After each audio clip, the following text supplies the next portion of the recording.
Sorry to से ही जर मानसिकता जर प्रशासनाची असेल, लक्षात घ्या मगाशी हिमलताताई म्हटलं ते खूप महत्वाचं आहे. या मूलभूत गरजा आहेत या शहराच्या. हे काय शो आयटम चाललाय सगळं. वस्तुस्थिती आहे. आता भाऊ बोलले ते खरं आहे की आज डॉकेट का आला आपल्या समोर, कारण आज आपण काही करूच शकत नाही.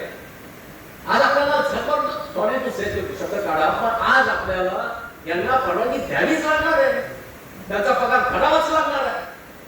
पण मग हे प्रशासनाची जबाबदारी नाही.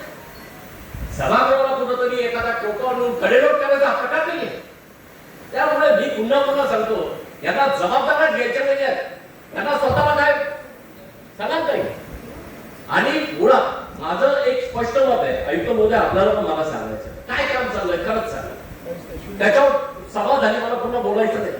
या शहरात आता जास्त पाऊस पडला, डेंग्यूचे किती रुग्ण आहेत, काय कोविड कशाला करतो आपण, काय 4 डास म्हणत नाही त्याचे.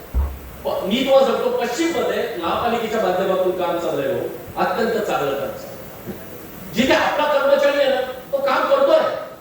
पण जेव्हा तुम्ही बघा सगळ्या ठेकेदारांचे कर्मचारी बघा, एक तर त्याला निंबाच पगार मिळतो, त्याला आपलेच लोक आहेत का, माझं म्हणणं काय हरकत आहे करू ना, आपलीच लोक आहेत ती. पण ती किमान त्याच्यावर कंट्रोल नाशिक महापालिकेचा असेल, कुणीतरी ठेकेदार त्यांना कंट्रोल करणार नाही. त्यामुळे माझी आपल्याला विनंती आहे, चांगले वकील लावा, ते आपल्या वकिलांच्या पॅनल एकदा तपासा कोणासाठी काम करतात ते. आणि मला ऐकतो उद्या आपल्या सगळे पुढच्या महासभेत या सगळ्या वकिलांचं मेरिट लिस्ट ठेवू द्या, किती त्यांच्याकडे केसेस होत्या, किती ते जिंकले, आणि बदलून टाका सगळे जे आपल्या सॉरी तू शब्द काढा, पण हे बदलून टाका जे महापालिकेला घाटात घालताय. धन्यवाद.